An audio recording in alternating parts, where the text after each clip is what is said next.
Ladies and gentlemen, hello and you are watching TTV News with some latest events in the province. And now we come into details.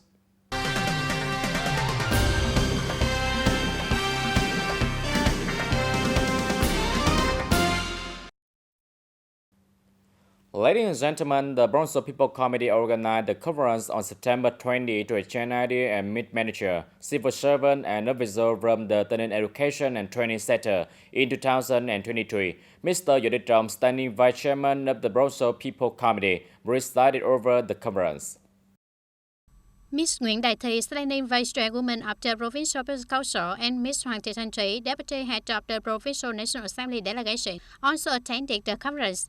During the 2022-2023 school year, the entire education and training sector actually implemented tasks from the action plan on fundamental and comprehensive education and training innovation. In the 2023-2024 school year, with the theme Solidarity, Discipline, Creativity, Strengthening Innovation and Improving Educational and Training Quality, the entire sector is focused on successfully completing 12 key tasks. At the conference, school teachers said their talks on professional issues, policies, teaching facilities, teacher shortages in schools, and the implementation of the education program and the implementation of the 2018 educational program. Representatives from the Department of Education and Training provided additional information on issues that schools are concerned about, such as the Department of Education and Training advised the Provincial People's Committee on policies to support teachers, particularly preschool teachers, in order to overcome the teacher shortage, invest in building facilities for some degraded schools, as well as continuing to foster, train and equip facilities so that schools can effectively implement the 2018 General Education Program. In conclusion, standing vice chairman of the Provincial People's Committee, Võ Đức Trọng, expressed his appreciation for the opinions of the schools and said the difficulties that the province education sector is facing direct the implementation of a number of contents in the near future at the same time. Ngành giáo dục các đồng chí phải chủ động. The education sector needs to proactively coordinate with related sectors to continue implementing the most feasible solutions to improve the quality of teaching and learning. The preschool sector encourages localities to continue to perform well in universalizing education, effectively deploy the general education program, including effectively implementing the 2018 general education program, strengthen quality accreditation, and build the national standard schools for preschool and general education. Kiểm định chất lượng giáo dục và xây dựng các cái trường đạt chuẩn quốc gia đối với cái giáo dục mầm non và phổ thông.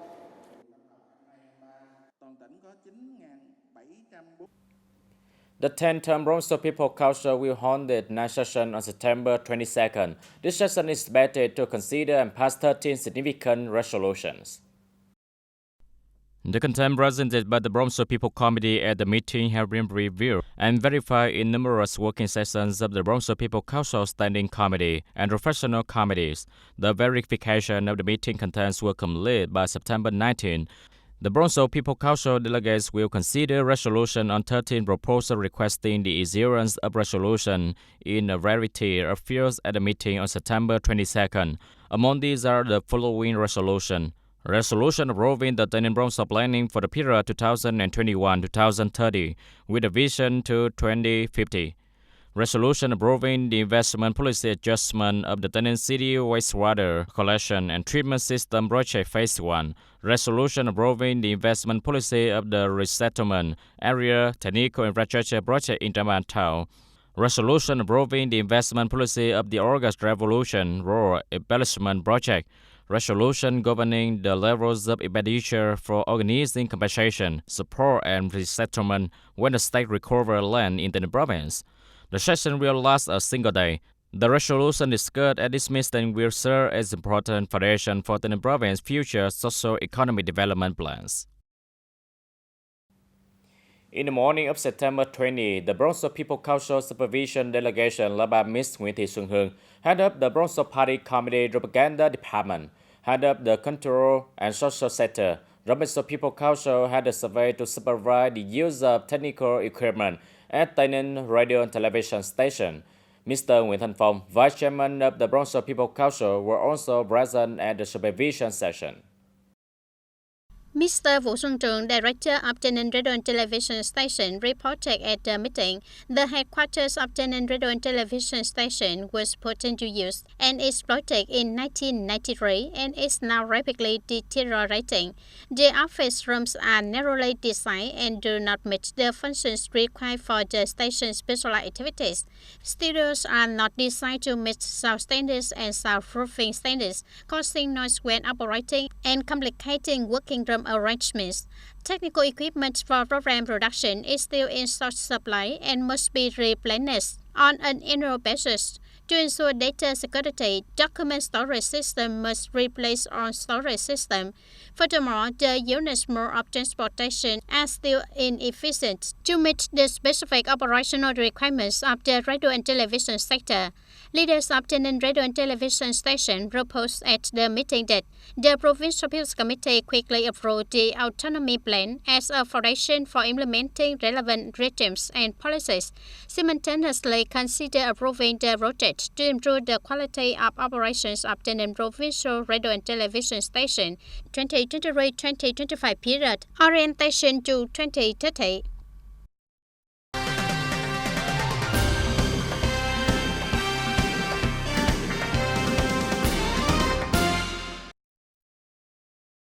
The TayNinhTV People Committee recently held the conference to evaluate the implementation of the Socio-Economic Development Plan for the first 9 months of the year and to deploy key tasks for the final 3 months of 2023. TayNinhTV Socio-Economic Development has been stable in the first 9 months of 2023. The total value of some major economic sectors is estimated to be nearly 28,000 billion Vietnam dong, an increase of 9.43% over the same period.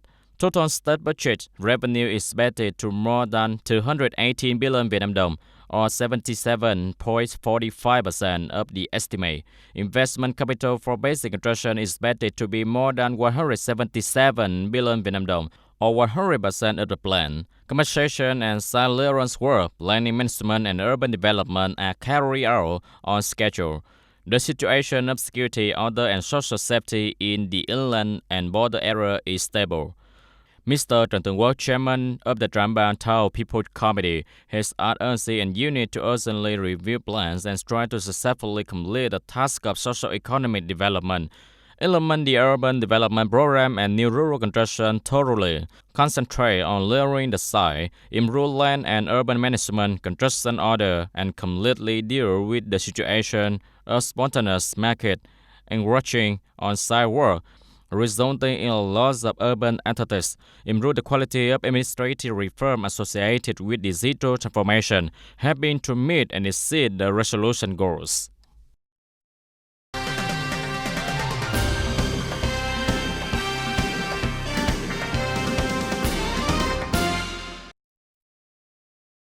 TayNinhTV City Construction Investment Project Management Board had just started installing a wastewater collection plant on Trần Hưng Đạo Street, World 2.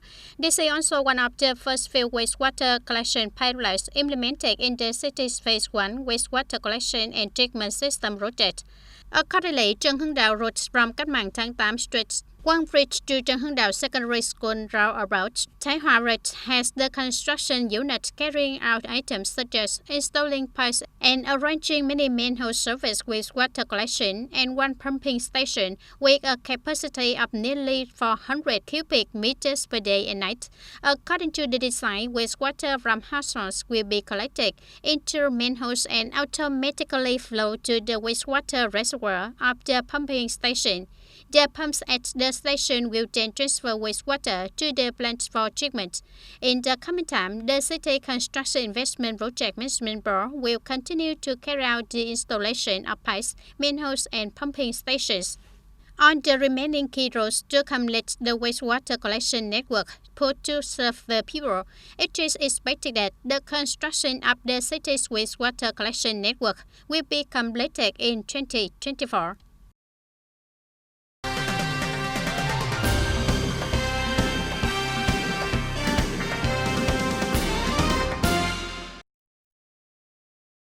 TayNinhTV Department of Finance collaborated with the Department of Financial Informatics and Statistics Ministry of Finance from September 20 to 22, 2023 to organize training, update, and improve knowledge of the use, exploitation, and operation of the TAMPIS system for official and civil servants from the finance sector, district, town, and cities.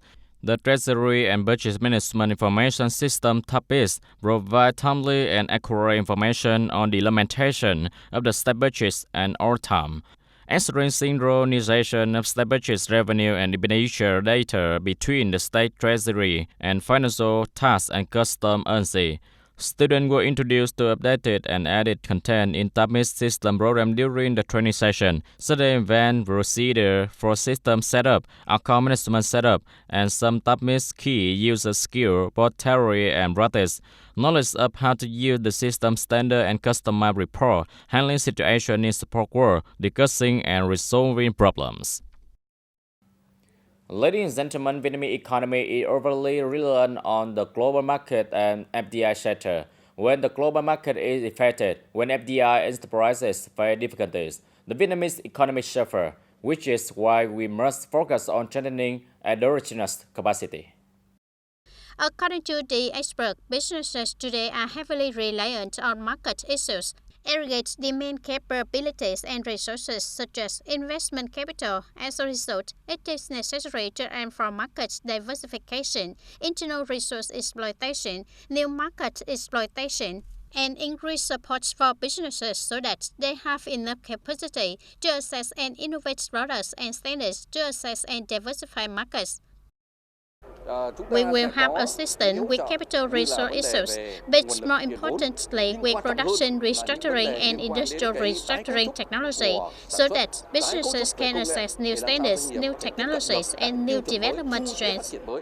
It is necessary to reduce procedures that impede production and business activities while continuing strong administrative reforms. This is also an important direction that the government has implemented recently and needs to be strengthened in the future. I believe that institutions are the resources, the key to unlocking the endogenous capacity of the entire economy, the business community, and its citizens to overcome difficulties and achieve progress in the near future. Vietnam, according to experts, has a lot of endogenous capacity. First and foremost, there must be political stability and a solid macroeconomic foundation. The institutional environment and legal system are becoming increasingly better. Along with that, there is a team of approximately 900,000 businesses and over 5 million businesses households. A population of over 100 million people creates a very large market for domestic business goods and services. Just choosing Vietnam as an investment destination for FDI enterprises is also a strength and an endogenous capacity to help the economy develop. The audience recently, the dangers of low-paying jobs from across the border has been repeatedly reported. Attractive trap and life-changing stream, on the other hand, continue to entice many people. However, they were subjected to trap, brutal torture, blackmailing their families, forced labor, and even death, recorded in An Giang province. Almost a month has passed since a group of 5 Vietnamese workers fled from hell on earth and returned to Vietnam via the border area of An Giang province. They tortured him, stabbed him in the thighs with a broad knife, used a sharp object to his back, then burned a small bloody spot on his body. The suspect called many relatives to send him 300 million Vietnam dong. Not as lucky as Mr. T, the victim of SVM. After being ritually tortured, the suspect recorded a video and sent it to his family and were focused on transfer 500 million Vietnam dong. When the family could not respond, they beat him to death. Due to panic, the relatives of the remaining victim transferred nearly 500 million Vietnam dong, but the subject still did not release him. I advise everyone who intends to go to Cambodia absolutely not to believe the introduction on social network. They are all scam, like in my case. I came back from the dead. The above incident once again rings the warning bell that people need to further raise the awareness. The vigilant against invitation on social networking sites such as light job with high salary and dreams of challenging lives in foreign lands to avoid losing money. Ladies and gentlemen, that's all for today TTV News. Thank you for watching and see you next time.